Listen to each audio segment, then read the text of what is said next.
நாம் ஒரு விதையை போட்ட அடுத்த நாளே நமக்கு கனி கிடைப்பதில்லை. 3 மாதங்களோ 6 மாதங்களோ இல்லை 6 வருடங்களோ ஆகலாம். நாட்கள் அதிகமானாலும் அதனுடைய மதிப்பும் பலனும் அதிகம் இருக்கும். இதற்கே இப்படி என்றால் நம்மில் அன்பு, உண்மை, பொறுமை, இச்சையடக்கம், தாழ்மை போன்ற உன்னத குணங்கள் உருவாக நிச்சயம் அதிக நேரம் எடுக்கும்.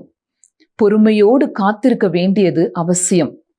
இன்றைய நாளின் நிகழ்ச்சி இதை குறித்து கூறுகிறது.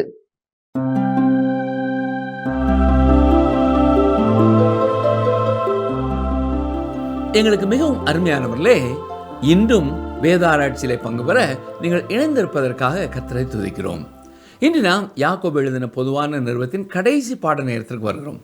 நாம் எப்படிப்பட்ட ஒரு உலகத்தில் வாழ்கிறோம் என்பதை யாக்கோபு தெளிவாய் நமக்கு காட்டியிருக்கிறார். ஒருவரை ஒருவர் கடித்து பட்சிக்கும் காலகட்டத்திலே நாம் வாழ்ந்து கொண்டிருக்கிறோம். செல்வத்தின் மேல் செல்வம் சேர்ப்பவர்கள் ஏற்கனவே அந்த ஏணியிலே ஏறிக்கொண்டிருக்கும் மற்றவர்களின் கரங்களை மிதித்து கொண்டு மேலே சென்று கொண்டிருக்கிறார்கள். நாம் இந்த உலகத்தை மாற்ற முடியாவிட்டாலும் சிறந்த மனிதர்களை தெரிந்தெடுக்கும் பணியிலே நம்முடைய பங்கை நாம் கட்டாயம் நிறைவேற்ற வேண்டும். வேறு நாம் செய்ய வேண்டியது என்ன? ஆண்டவர் என்ன சொல்கிறார் என்பதை கவனிக்க வேண்டும். கர்த்தர் தம்முடைய பிள்ளைகளோடு கூட பேசுகிறார். கவனியங்கள், வாசிக்கிறேன். யாக்கோபு 5ஆம் அதிகாரம் 7ஆம் வசனம். இப்படி இருக்க சகோதரரே, கர்த்தர் வரும் அளவும் நீடிய பொறுமையாயிருங்கள். இதோ பயிரிடுகிறவன் பூமியின் நற்பலனை அடைய வேண்டும் என்று முன்மாறியும் பின்மாறியும் வருமளவும் நீடிய பொறுமையோடு காத்திருக்கிறான். இயேசு கிறிஸ்து வந்து தன்னுடைய ராஜ்யத்தை ஸ்தாபிக்கும் பொழுது உலகத்தில் முதல் முறையாக ஏழை எளிய மக்களுக்கும் சரியான பங்கு கிடைக்கப் போகிறது. எல்லா தீர்க்கதரிசிகளுமே இந்த சத்தியத்தை வலியுறுத்தி இருக்கிறார்கள். உதாரணமாய் ஒரு வசனத்தை வாசிக்கிறேன் பாருங்கள். ஏசாயா 11ஆம் அதிகாரம் 4ஆம் வசனம். நீதியின்படி ஏழைகளை நியாயம் விசாரித்து யதார்த்தத்தின்படி பூமியில் உள்ள சிறுமையானவர்களுக்கு தீர்ப்பு செய்து பூமியை தமது வாக்கின் கோலால் அடித்து தமது வாயின் சுவாசத்தால் துன்மார்க்கரை சங்கரிப்பார். இந்த உலகத்திலே இன்னமும் ஏழை எளிய மக்கள் தாங்கள் பெற்றுக்கொள்ள வேண்டிய பகுதியை பெற்றுக்கொள்ளவில்லை. ஒருவேளை அரசாங்கத்தில் மாற்றத்தை ஏற்படுத்தினால் அது நடக்கும் என்று நீங்கள் நினைக்கிறீர்கள். ஆனால் அது தவறு. பணத்திற்காகவும் பதவிக்காகவும் மட்டும் முயற்சி எடுப்பவர்கள் வாழ்க்கையிலே அவர்கள் நீதியோடு செயல்படுவார்கள் என்பதை நாம் எதிர்பார்க்க முடியாது. ஒருவேளை பலர் பல வாக்குறுதிகளை கொடுக்கலாம், ஆனால் ஏழை எளிய மக்களை அவர்கள் பராமரிக்க முடியாது. நம்முடைய நம்பிக்கை எல்லாம் இயேசு கிறிஸ்துவினிடத்திலே தான் இருக்கிறது. இந்த உலகத்திலே கிறிஸ்துவின் காரியங்களிலே ஆர்வம் கொண்டு இருக்கிற ஒரு மக்கள் கூட்டம் என்றால் அவர்கள் ஏழை எளிய மக்கள் தான். அவர் தன்னுடைய ராஜ்யத்தை இந்த உலகத்தில் ஏற்படுத்தும் பொழுது அவர்களுடைய பங்கை அவர்கள் பெற்றுக்கொள்ள செய்வார். எனவே தான் யாக்கோபு இங்கே எழுதும் பொழுது கர்த்தர் வருமளவும் நீடிய பொறுமையோடு இருங்கள் என்று கூறுகிறார். இது மிகவும் அற்புதமான ஒரு வாக்கியம் இல்லையா? இயேசு கிறிஸ்து வரும்பொழுது இந்த உலகத்திலே காணப்படுகிற எல்லா தவறான காரியங்களையும் அவர் மாற்றப் போகிறார். அவர் சரி செய்ய போகிறார். இதை மீண்டும் மீண்டும் வேதத்தின் பல பகுதிகளிலே நாம் வாசிக்கிறோம். தீர்க்கதரிசிகள் இதை குறித்து பேசியிருக்கிறார்கள். இயேசு கிறிஸ்துவும் தனது மலை பிரசங்கத்தின் நேரத்திலே இதை குறித்து பேசியிருக்கிறார். மத்தேயு 6ஆம் அதிகாரம் 19 முதல் 24 வசனங்களை நீங்கள் நேரம் எடுத்து வாசித்து பாருங்கள். மேலும் பயிரிடுகிறவன் பூமியின் நற்பலன்களை எதிர்பார்த்து முன்மாறியும் பின்மாறியும் பெய்யும் வரைக்கும் நீடிய பொறுமையோடு இருக்கிறான். வேறு வார்த்தைகளில் சொல்ல வேண்டும் என்றால், விவசாயி தன் தானியத்தை விதைக்கும் பொழுது அதை அறுவடை செய்ய வேண்டிய நேரம் வந்துவிட்டதா என்று பார்க்க அடுத்த நாள் அதிகாலையிலேயே வெளியே செல்வதில்லை. எனவே தான் யாக்கோபுவும் பொறுமையாயிருங்கள், அறுவடை வருகிறது என்று சொல்கிறார். கர்த்தருடைய ஊழியத்திலே கர்த்தருடைய வசனத்தை மற்றவர்களுக்கு கொடுக்க சுசேஷ பணிக்கு செல்லும் பொழுதும் அவர்கள் அறுவடைக்கு செல்கிறார்கள் என்று சொல்லப்படுகிறது. ஒரு விதமாய் பார்த்தால் அது சரிதான். ஒரு குறிப்பிட்ட காலத்தின் முடிவிலே இயேசு கிறிஸ்துவும் தனது சீடர்களை பார்த்து காணாமல் போன இஸ்ரவேல் மத்தியிலே உங்களை அனுப்புகிறேன் என்று கூறியது மட்டுமல்ல, அறுப்பு மிகுதி வேலையாட்களோ கொஞ்சம் என்றும் கூறியிருக்கிறார். அவர்கள் நியாயப்பிரமாண காலத்தின் இறுதி பகுதியிலே இருந்தார்கள். ஒவ்வொரு காலகட்டத்தின் முடிவிலும் ஒரு நியாய தீர்ப்பு இருக்கிறது. இப்பொழுது நாம் இருக்கிற இந்த காலம் தேவனுடைய முடிவான நியாய தீர்ப்பின் காலத்தை சந்திக்கும். அதுதான் அறுவடையின் நேரம். மத்தேயு 13ஆம் அதிகாரத்திலே இயேசு கிறிஸ்து சொல்லும் பொழுது அறுவடைக்காக தனது தூதர்களை அனுப்புவார் என்று கூறியிருக்கிறார். விசுவாசிகள் அறுவடை செய்ய போவதில்லை. தேவனே களைகளையும் நல்ல பயிர்களையும் தனித்தனியாய் பிரிக்கப் போகிறார். அப்படியென்றால் இப்பொழுது கர்த்தருடைய வசனத்தை விதைக்கும் நாம் செய்வது என்ன? இயேசு கிறிஸ்துவும் ஒரு காலத்தில் விதைத்தார். இப்பொழுது அவரே தம்முடைய வசனங்களை நம் மூலமாக விதைத்து கொண்டிருக்கிறார். நாம் விதைக்கிற விதைகள் சில நல்ல நிலத்தில் விழுகின்றன. அப்படி நல்ல நிலத்தில் விழும் விதைகள் நல்ல கனி தருகின்றன. ஆனால் நம்முடைய பணி விதையாகிய வேத வசனத்தை இந்த உலகத்திலே விதைத்து கொண்டே இருக்க வேண்டும். யாக்கோபு 5ஆம் அதிகாரம் 8ஆம் வசனம் பாருங்கள். நீங்களும் நீடிய பொறுமையோடு இருந்து உங்கள் இருதயங்களை ஸ்திரப்படுத்துங்கள், கர்த்தரின் வருகை சமீபமாயிருக்கிறதே. வேதவசனங்களின் எல்லா பகுதிகளிலும் இயேசு கிறிஸ்துவின் வருகையை மனதிலே கொண்டவர்களாக நாம் வாழ வேண்டும். இதுதான் நமக்கு வேத புஸ்தகத்தில் கற்றுக் கொடுக்கப்பட்டிருக்கிறது. யாக்கோபு 5ஆம் அதிகாரம் 9ஆம் வசனத்தை பாருங்கள். சகோதரரே, நீங்கள் நியாயம் தீர்க்கப்படாதபடிக்கு ஒருவருக்கொருவர் விரோதமாய் முறையிடாதிருங்கள். இதோ நியாயாதிபதி வாசற்படியில் நிற்கிறார். நீங்கள் மற்றும் ஒருவரை நியாயம் தீர்த்து கொண்டிருக்கும் பொழுது இயேசு வருவார் என்று சொன்னால் அது எப்படி உங்களுக்கு ஒரு இக்கட்டான நேரமாயிருக்கும்? ஏனென்றால் அவர் உங்களை நியாயம் தீர்க்கும்படியாக வருகிறார். இங்கே யாக்கோபு கூறுவது என்னவென்றால், உங்கள் வீட்டை முதலாவது நீங்கள் சீர்படுத்துங்கள், உங்கள் வாழ்க்கையில் எல்லா காரியங்களையும் சரி செய்யுங்கள். அவர் வரும் முன் நீங்கள் அதை சரி செய்யவில்லை என்றால் அவர் உங்களை சரி செய்வார். இது ஒவ்வொரு விசுவாசிகளும் அறிந்து உணர்ந்திருக்க வேண்டிய ஒரு முக்கியமான காரியம். அடுத்த வசனம் பாருங்கள். யாக்கோபு 5ஆம் அதிகாரம் 10ஆம் வசனம். என் சகோதரரே, கர்த்தருடைய நாமத்தினாலே பேசின தீர்க்கதரிசிகளை துன்பப்படுத்துதலுக்கும் நீடிய பொறுமைக்கும் திருஷ்டாந்தமாக வைத்துக் கொள்ளுங்கள். கவனித்தீர்களா? கர்த்தருடைய நாமத்தினாலே பேசின தீர்க்கதரிசிகளும் துன்பப்பட்டார்கள், வேதனைப்பட்டார்கள். ஆனால் அவர்கள் நீடிய பொறுமையுடனே இருந்தார்கள். அவர்களே நமக்கு நல்ல ஒரு முன்மாதிரி. யாக்கோபு 5:11. இதோ பொறுமையாய் இருக்கிறவர்களை பாக்கியவான்கள் என்கிறோமே, யோபின் பொறுமையை குறித்து கேள்விப்பட்டிருக்கிறீர்கள், கர்த்தருடைய செயலின் முடிவையும் கண்டிருக்கிறீர்கள். கர்த்தர் மிகுந்த உருக்கமும் இரக்கமும் உள்ளவராய் இருக்கிறாரே. யோபின் பொறுமையை குறித்து நாம் கேள்விப்பட்டிருக்கிறோம், உண்மைதான். ஆனால் யோபுவின் புத்தகத்தை வாசிக்கும் பொழுது யோபு எப்படி பொறுமை இல்லாமல் பேசினார் என்பதை நாம் அறிந்திருக்கிறோம். அதாவது யோபு பொறுமையை கற்றுக்கொண்டார். ஒரு காலத்திலே பொறுமை இழந்தவராக இருந்தார். அவர் கடந்து வந்த அனுபவத்தின் மூலமாய் பொறுமையை கற்றுக்கொண்டார். அந்த வசனத்தின் அடுத்த பகுதியை பாருங்கள். கர்த்தருடைய செயலின் முடிவையும் கண்டிருக்கிறீர்கள். கர்த்தர் மிகுந்த உருக்கமும் இரக்கமும் உள்ளவராய் இருக்கிறாரே. வேறு வார்த்தைகளில் சொல்ல வேண்டும் என்றால், கர்த்தர் மிகவும் இரக்கமுள்ளவர், மிகவும் அன்புள்ளவர், நம்மை குறித்தவர் பரிதாபப்படுகிறவராய் இருக்கிறார். தேவன் எவ்வளவு மன உருக்கம் உள்ளவரும் பெரிய மனம் படைத்தவருமாய் இருக்கிறார் என்பதை நாம் கற்றுக்கொள்ள வேண்டும் என்றால், யோபுவின் சோதனை காலத்தின் முடிவை நாம் கவனிக்க வேண்டும். அப்பொழுதுதான் யோபுவும் கர்த்தருடைய மகா பெரிய இரக்கத்தை புரிந்து கொண்டார். சரி, யாக்கோபு 5ஆம் அதிகாரம் 12ஆம் வசனம் பாருங்கள். விசேஷமாய் என் சகோதரரே, வானத்தின் பேரிலாவது பூமியின் பேரிலாவது வேறெந்த ஆணையினாலாவது சத்தியம் பண்ணாதிருங்கள். நீங்கள் ஆக்கனைக்குள்ளாக தீர்க்கப்படாதபடிக்கு உள்ளதை உள்ளதென்றும் இல்லதை இல்லதென்றும் சொல்ல கடவீர்கள். கவனித்தீர்களா? வேறு வார்த்தைகளில் சொல்ல வேண்டுமென்றால், ஏதாவது ஒரு காரியத்தை குறித்து நீங்கள் சத்தியம் பண்ணுவீர்கள் என்றால், ஒரு நியாயாசனத்தின் முன்னின்று நான் உண்மையே பேசுவேன் என்று சொல்வது போல் ஆகும். வழக்கு மன்றத்தில் மட்டுமல்ல, எல்லா நேரங்களிலேயும் உள்ளதை உள்ளதென்றும் இல்லதை இல்லதென்று பேச வேண்டும். பல ஆண்டுகளுக்கு முன் ஒரு பஞ்சாலை நடத்தி கொண்டிருந்தவர் சில பிரச்சனைகள் காரணமாய் அதை நிறுத்த வேண்டியதாயிற்று. மீண்டும் அந்த ஆலையை தொடங்க தேவையான பணத்திற்காக வங்கிக்கு சென்றார். வங்கி மேலாளரை பார்த்து தேவையான பணத்தை குறித்து பேசிய பொழுது, சரி, நீங்கள் பணத்தை எடுத்துக்கொண்டு செல்லுங்கள் என்று கூறினார். உடனே அந்த பஞ்சாலை முதலாளி, ஐயா, நான் இன்னும் கையெழுத்து போடவில்லையே, நீங்கள் பணத்தை எடுத்துக்கொள்ள சொல்கிறீர்களே என்று கேட்டார்.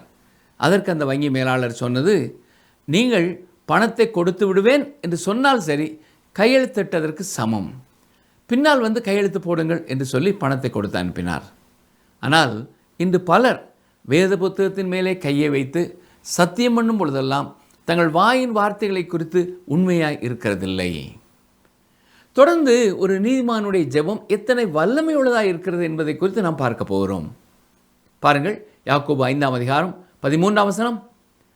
உங்களில் ஒருவன் துன்பப்பட்டால் ஜெபம் பண்ண கடவன், ஒருவன் மகிழ்ச்சியாயிருந்தால் சங்கீதம் பாட கடவன். யாராவது துன்பத்தின் வழியாய் கடந்து வருவார்கள் என்றால் அவர்கள் ஜெபம் செய்ய வேண்டும்.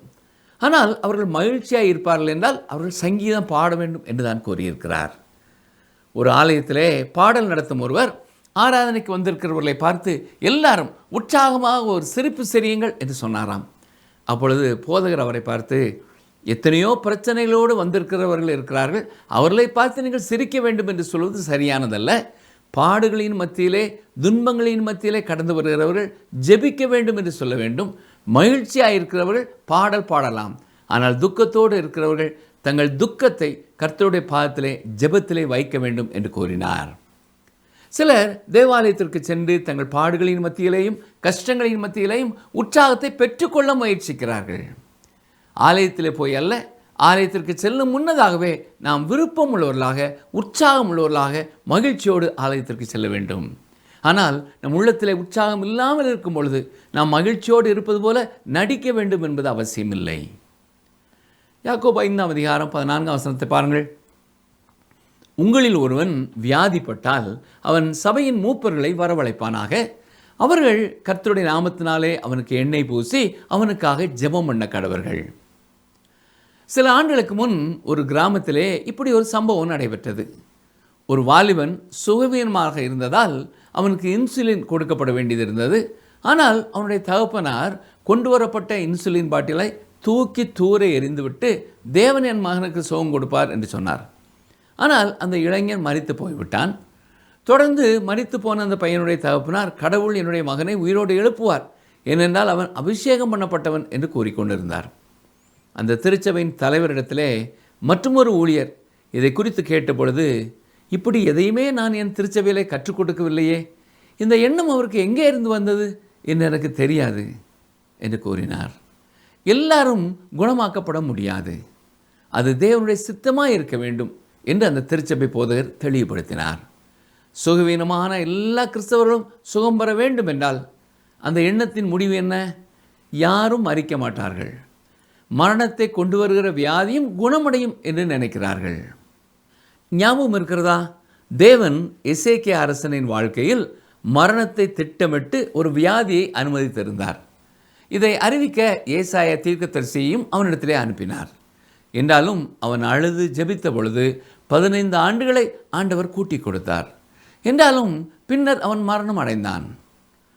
புற்றுநோய் வந்தவர்களும் குணமடைந்திருக்கிறார்கள், ஆனால் அவர்களும் ஒரு நாள் மரித்திருக்கிறார்கள். யாக்கோபு உண்மையிலே இங்கே ஒரு கேள்வியை கேட்கவில்லை. அவர், உங்களில் ஒருவர் வியாதிப்பட்டிருக்கிறார் என்றால் நீங்கள் என்ன செய்ய வேண்டும் என்று தான் கூறுகிறார். அவர்கள் சபையின் மூப்பர்களை வரவழைக்க வேண்டும், அவர்கள் அவருக்காக ஜெபிக்க வேண்டும். அது முதல் விஷயம். இரண்டாவது விஷயம், கர்த்தருடைய நாமத்தினாலே அவருக்கு எண்ணெய் பூசி அல்லது எண்ணெய் அபிஷேகம் செய்து ஜெபிக்க வேண்டும். புதிய ஏற்பாட்டிலே அபிஷேகம் என்று மொழிபெயர்க்கப்பட்டிருக்கிற 2 கிரேக்க வார்த்தைகள் இருக்கின்றன. அவற்றிலே ஒன்று மத சடங்காச்சார அர்த்தத்திலே பயன்படுத்தப்பட்டிருக்கிறது. அந்த வார்த்தை கிரையோ என்ற கிரேக்க வார்த்தை. அதிலிருந்து நாம் கிறிஸ்டோஸ் என்ற வார்த்தையை பெறுகிறோம். கிறிஸ்து அபிஷேகம் செய்யப்பட்டவர். இதன் பொருள் சில வாசனை திரவியம் அல்லது எண்ணெயால் அபிஷேகம் செய்வது. இது புதிய ஏற்பாட்டிலே 5 முறை மட்டுமே பயன்படுத்தப்பட்டிருக்கிறது. மேலும் இது பிதாவாகிய கடவுள் பரிசுத்த ஆவியால் கிறிஸ்துவை அபிஷேகம் செய்வதை குறிக்கிறது. அபிஷேகம் என்று மொழிபெயர்க்கப்பட்டிருக்கிற 2வது கிரேக்க வார்த்தை அலிபோ என்பதாகும். இது புதிய ஏற்பாட்டிலே பலமுறை பயன்படுத்தப்பட்டிருக்கிறது. மத்தேயு 6ஆம் அதிகாரம் 17ஆம் வசனத்திலேயும் இதை நாம் வாசிக்கிறோம். பாருங்கள், மத்தேயு 6:17. நீயோ உபவாசிக்கும் போது இந்த உபவாசம் மனுஷர்களுக்கு காணப்படாமல் அந்தரங்கத்தில் இருக்கிற உன் பிதாவுக்கே காணப்படும்படியாக உன் தலைக்கு எண்ணெய் பூசி உன் முகத்தை கழுவு. அந்த வசனத்தில் உள்ள எளிய வார்த்தையின் அர்த்தம், நீ நன்றாக தெரிவதற்காக உன் தலைமுடியில் எண்ணெயை தடவிக்கொள். அலிபோ என்பது சாதாரணமான அர்த்தத்தை கொண்ட வார்த்தை. ஆனால் கிரையோ என்பது புனிதமான மற்றும் சமய ரீதியான வார்த்தை. யாக்கோபு நிறுவத்திலே இந்த வசனத்திலே பயன்படுத்தப்படும் வார்த்தை அலிபோ என்பதாகும். அதன் அர்த்தம் எண்ணெயை தேய்ப்பது மட்டுமே. எசேக்கியா நோய்வாய்ப்பட்டிருந்த போது அவருக்கு இருந்த கொப்பளத்தில் அவர்கள் மருந்தை பூசியதை நீங்கள் நினைத்து பாருங்கள். அதுபோல யாக்கோபு இங்கே மிகவும் நடைமுறைக்குரிய ஒன்றை சொல்கிறார். என்ன சொல்கிறார்? மூப்பர்களை ஜெபிக்க அழைக்கவும், அடுத்ததாக நீங்கள் மருத்துவரிடம் செல்லவும். அதாவது நீங்கள் மருந்தை பயன்படுத்த வேண்டும். அருமையானவர்களே, இது ஒருவரின் தலையிலே ஒரு பாட்டிலிலிருந்து சிறிதளவு எண்ணெயை ஊற்றும் ஒரு மத விழாவை குறிக்கிறது என்று சொல்வது தவறான கருத்து. அதில் சில குணப்படுத்தும் சக்தி இருக்கும் என்று கூறக்கூடாது. நடைமுறையில் செய்ய வேண்டிய காரியத்தையே யாக்கோபு சொல்லுகிறார். யாக்கோபும் ஒரு ஜெப மனிதர் தான். எனவே அவர் கூறுவது என்ன? மூப்பர்களை ஜெபிக்க அழைத்து கொள்ளுங்கள். நானும் நோய்வாய்ப்படும் பொழுது மற்றவர்களிடம் ஜெபிக்க சொல்வதற்கு இதுவே காரணம். விசுவாசிகளின் ஆசாரியத்துவத்தை நான் நம்புகிறேன். யாக்கோபு பின்வரும் வசனங்களிலே இதை மிக தெளிவாக கூறியிருக்கிறார். கவனியங்கள், வாசிக்கிறேன். யாக்கோபு 5ஆம் அதிகாரம் 15-16 வசனங்கள். அப்பொழுது விசுவாசமுள்ள ஜெபம் பிணியாளியை ரட்சிக்கும். கர்த்தர் அவனை எழுப்புவார். அவன் பாவம் செய்தவனானால் அது அவனுக்கு மன்னிக்கப்படும். நீங்கள் சொஸ்தமடையும்படிக்கு உங்கள் குற்றங்களை ஒருவருக்கொருவர் அறிக்கையிட்டு ஒருவர் ஜெபம் பண்ணுங்கள். நீதிமான் செய்யும் ஊக்கமான வேண்டுதல் மிகவும் பலனுள்ளதாயிருக்கிறது. விசுவாசமுள்ள ஜெபம் பிணியாளியை ரட்சிக்கும். ஆம், நீங்களும் சுகவீனமாக இருக்கும் பொழுது விசுவாசிகளை ஜெபிக்க அழைக்கலாம். நாம் சுகவீனப்படும் பொழுது குற்றங்களை ஒருவருக்கொருவர் அறிக்கையிடலாம். ஆனால் நம்முடைய குற்றங்களை, நம்முடைய பாவங்களை கர்த்தரிடத்திலே முதலாவது நாம் அறிக்கை செய்ய வேண்டும். என்னுடைய வார்த்தையினாலே நான் உங்களை காயப்படுத்தி விட்டேன், என்னை மன்னித்துக் கொள்ளுங்கள் என்று காயப்படுத்தியவரிடத்திலே நாம் மன்னிப்பு கேட்கலாம். கர்த்தரிடத்திலே நாம் மன்னிப்பு கேட்கும் பாவங்களுக்கு கர்த்தர் நமக்கு மன்னிப்பை தருகிறார். இதைத்தான் 1 யோவான் 1:9 வாசிக்கிறோம். நம்முடைய பாவங்களை நாம் அறிக்கையிட்டால் பாவங்களை நமக்கு மன்னித்து எல்லா அநியாயத்தையும் நீக்கி நம்மை சுத்திகரிப்பதற்கு அவர் உண்மையும் நீதியும் உள்ளவராய் இருக்கிறார். யாக்கோபு 5:16 என்ன சொல்லுகிறது? நீதிமான் செய்யும் ஊக்கமான வேண்டுதல் மிகவும் பலனுள்ளதாய் இருக்கிறது. யாக்கோபு ஒரு ஜெப வீரன். இவரை குறித்து பாரம்பரியம் சொல்லும் ஒரு உண்மையின்படி இவர் அதிக நேரம் முழங்கால் ஊன்றி ஜெபித்ததினாலே இவர் முழங்கால்கள் காய்ப்பு பிடித்திருந்தது. எனவே இவரை வயதான ஒட்டக முழங்கால் உடையவர் என்று கூறினார்கள். இப்பொழுது யாக்கோபு மற்றும் ஒரு ஜெப வீரனான எலியாவை குறித்து பேசுகிறார். அடுத்த 2 வசனங்களை பாருங்கள். வாசிக்கிறேன். யாக்கோபு 5ஆம் அதிகாரம் 17-18 வசனங்கள். எலியா என்பவன் நம்மை போல பாடுள்ள மனுஷனாயிருந்தும் மழை பெய்யாதபடிக்கு கருத்தாய் ஜெபம் பண்ணினான். அப்பொழுது 3 வருஷமும் 6 மாதமும் பூமியின் மேல் மழை பெய்யவில்லை. மறுபடியும் ஜெபம் பண்ணினான். அப்பொழுது வானம் மழையை பொழிந்தது, பூமி தன் பலனை தந்தது. இந்த நிகழ்ச்சியை உங்களால் கற்பனை செய்து பார்க்க முடிகிறதா? அவர் இருந்த இடத்தின் சீதோஷ்ண நிலையை அவர் கையில் வைத்திருந்தார் என்று சொல்லலாமா? 3½ ஆண்டு காலம் மழையை தன்னுடைய கரத்திலே வைத்து கொண்டு இருந்தார் என்று சொல்ல முடியுமா? அவர் ஜெபித்த பின் தான் மழை பெய்தது. நீங்களும் எலியாவை போன்று ஒரு மனிதன்தான். அதைத்தான் எலியாவும் நம்மை போல பாடுள்ள மனிதன் என்று யாக்கோபு கூறுகிறார். ஆனால் அவர் கருத்தாய் ஜெபித்தார். இன்றைக்கு அப்படிப்பட்ட ஜெபம்தான் ஒவ்வொரு சூழ்நிலைக்கும் தேவையானதாய் இருக்கிறது. நாம் உண்மையான அக்கறையோடு ஜெபிக்கும் பொழுது ஆண்டவர் நம் ஜெபத்திற்கு பதில் கொடுக்கிறார். சங்கீத புத்தகத்திலேயும் இதே சத்தியத்தை நாம் வாசிக்கிறோம். சங்கீதம் 145:18 என்ன சொல்லுகிறது? தம்மை நோக்கி கூப்பிடுகிற யாவருக்கும், உண்மையாய் தம்மை நோக்கி கூப்பிடுகிற யாவருக்கும் கர்த்தர் சமீபமாயிருக்கிறார். நம்முடைய ஜெப நேரங்களிலே நாம் ஒருமனப்பட்ட இதயத்தோடு கருத்தோடு ஜெபிக்கும் பொழுது நிச்சயம் கர்த்தருடைய திட்டவட்டமான பதிலை நாம் அனுபவிக்க முடியும். யாக்கோபு நிறுவத்தின் கடைசி 2 வசனங்களை வாசிக்கிறேன், கவனியுங்கள். யாக்கோபு 5ஆம் அதிகாரம் 19-20 வசனங்கள். சகோதரரே, உங்களில் ஒருவன் சத்தியத்தை விட்டு விலகி மோசம் போகும்போது மற்றொருவன் அவனை திருப்பினால், தப்பிப்போன மார்க்கத்தினின்று பாவியை திருப்புகிறவன் ஒரு ஆத்மாவை மரணத்தினின்று ரட்சித்து திரளான பாவங்களை மூடுவான் என்று அறிய கடவன்.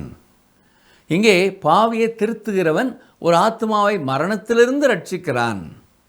திரளான பாவங்களை மூடுகிறான் என்று சொல்லப்பட்டிருப்பதை சிலர் தவறிப்போன விசுவாசிகளை மீண்டும் கர்த்தரிடம் திருப்பும் ஊழியம் என்று சொல்கிறார்கள். இன்னும் சிலர் இயேசு கிறிஸ்துவை இரட்சகராக ஏற்றுக்கொள்ளாத ஒருவரை இயேசு கிறிஸ்துக்கு நேராய் வழிநடத்துவது என்று சொல்கிறார்கள். இதை எப்படி எடுத்துக்கொண்டாலும் திரளான பாவங்களை மூடுகிறவர்களாய் இருக்கிறீர்கள். அது எப்படி? ஒரு மனிதன் ரட்சிப்பின் விசுவாசத்திற்குள்ளே வரும்பொழுது எத்தனை அதிகமான பாவங்கள் அவனிடத்தில் இருந்தாலும் இயேசு கிறிஸ்துவின் இரத்தம் அவை எல்லாவற்றையும் மூடி போடுகிறது. நம்முடைய பாவம் மன்னிக்கப்பட்ட உடனே அவருடைய சமூகத்திலே நாம் நீதிமான்களாக்கப்படுகிறோம். ஒரு முறை அகற்றப்பட்ட பாவம் நித்திய காலமாய் நம்மை விட்டு அகற்றப்பட்டு விட்டது. கிழக்கிற்கும் மேற்கிற்கும் எவ்வளவு தூரமோ அவ்வளவு தூரமாய் நம்முடைய பாவங்களை கர்த்தர் அகற்றிவிட்டார். நடைமுறை தத்துவங்கள் அடங்கிய இந்த அருமையான நிருபத்திற்கு இது ஒரு அற்புதமான முடிவுரை வசனமாய் இருக்கிறது. ஜெபம் செய்வோம். வேத வசனங்களை ஆராய்ந்து பாருங்கள். அவைகளினால் உங்களுக்கு நித்திய ஜீவன் உண்டு என்பதை எங்களுக்கு கற்றுத்தந்திருக்கிறீர்கள் அன்பின் ஆண்டவரே. யாக்கோபு எழுதின பொதுவான நிருபத்தை நாங்கள் முறையாக கற்றுக்கொள்ள எங்களுக்கு கொடுத்த இந்த நல்ல வாய்ப்பிற்காக உமக்கு ஸ்தோத்திரம் செலுத்துகிறோம். இதை கற்றுக்கொண்ட ஒவ்வொரு நாளும் நீர் எங்களோடு தனிப்பட்ட விதத்திலே உணர்த்திய உண்மைகளுக்காக உமக்கு ஸ்தோத்திரம் ஐயா, ஸ்தோத்திரம். எங்களிலே யார் யார் எந்தெந்த காரியங்களை எங்கள் வாழ்க்கையிலே சரி செய்ய வேண்டும் என்று நீர் எதிர்பார்க்கிறீரோ அதை குறித்த தெளிவான தீர்மானங்களோடு நாங்கள் தொடர்ந்து முன் செல்ல எங்கள் ஒவ்வொருவருக்கும் நீரே உதவி செய்யும். நாங்கள் கற்றுக்கொண்டதை இன்னும் பலருக்கு கற்றுக் கொடுக்கும் வாய்ப்புகளையும் எங்களுக்கு தாரும். இயேசு கிறிஸ்துவின் நாமத்தினாலே மனத்தாழ்மையோடு வேண்டிக் கொள்கிறோம் பிதாவே, ஆமென். பிரியமானவர்களே, தொடர்ந்து எல்லா நிகழ்ச்சிகளிலேயும் எங்களோடு யாக்கோபு நிருபத்தை கற்றுக்கொண்ட உங்களுக்கு கர்த்தருடைய நாமத்தினாலே நன்றி கூறுகிறோம். உங்கள் வாழ்க்கைக்கென்று ஆண்டவர் பேசிய வார்த்தைகளை நீங்கள் குறித்து வைத்திருக்கிறீர்கள் என்று விசுவாசிக்கிறோம். அவைகளை மீண்டும் எடுத்து பார்த்து நீங்கள் செய்த தீர்மானங்களிலே கர்த்தருக்குள்ளே உறுதியாய் நிலைத்து நிற்க கர்த்தர் தாமே உங்களுக்கு கிருபை செய்வாராக. ஆமென்.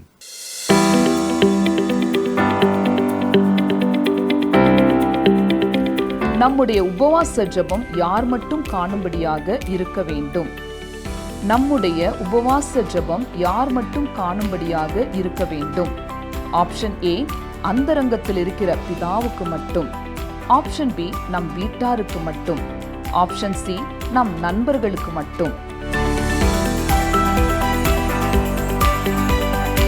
இன்றைய கேள்விக்கான சரியான பதிலை 9962032803 என்ற எண்ணிற்கு வாட்ஸ்அப் மூலம் அனுப்புங்கள்.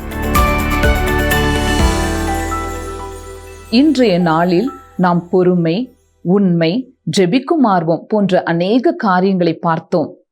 ஜெபத்திற்கு பதிலளிக்கும் தேவன் உங்களோடு இடைப்பட்டிருப்பார் என்று விசுவாசிக்கிறோம். நேரே யாக்கோபு நிருபத்தின் கடைசி பகுதிக்கு வந்துவிட்டோம். இந்த நாட்களிலே நீங்கள் இந்த யாக்கோபு நிருபத்தின் மூலம் இன்னும் தேவனை நெருங்கி கிட்டி சேர்ந்திருப்பீர்கள் என்று நம்புகிறோம்.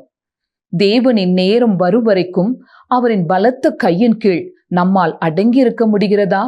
என் வீட்டில் எங்கும் உண்மையுள்ளவனாய் இருந்தாய் என்று தேவனால் நம்மை குறித்து சொல்ல முடியுமா? நம்முடைய ஜெபம் குன்றுகளை பெயர்க்கத்தக்கதாய் விசுவாசம் நிறைந்ததாய் இருக்கிறதா? சிந்திப்போம். இந்த நிகழ்ச்சி உங்களுக்கு பிடிச்சிருக்கா? அப்ப இப்பவே மிஸ்டர் கால் கொடுங்க. பரிசு வெல்றது நீங்களாவும் இருக்கலாம்.